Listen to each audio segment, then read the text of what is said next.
नमस्कार, मी उमेश पाटील. नमस्कार, मी गौरी डांगे. लोकनिर्धार चॅनल मध्ये तुमच्या सर्वांचे स्वागत आहे. आता आपण रोजच्या बातम्यांचा आढावा घेऊया. मराठा आरक्षणासाठी मुंबईकडे कूच करणाऱ्या मनोज जरांगे पाटील यांच्या मुंबईतील उपोषणासाठी आझाद मैदानात परवानगी पोलिसांनी नाकारली आहे. मराठा आरक्षण सरकार देणार आहे.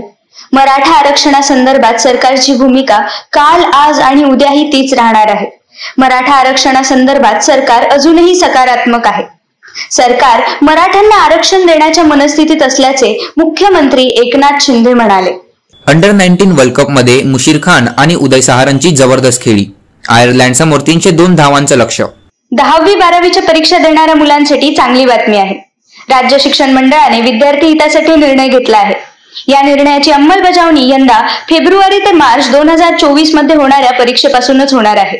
नवी मुंबईच्या APMC मध्ये मनोज जरांगे पाटील यांची विराट सभा. मार्केटमध्ये शुकशुकाट. आज आणि उद्या मार्केट राहणार बंद.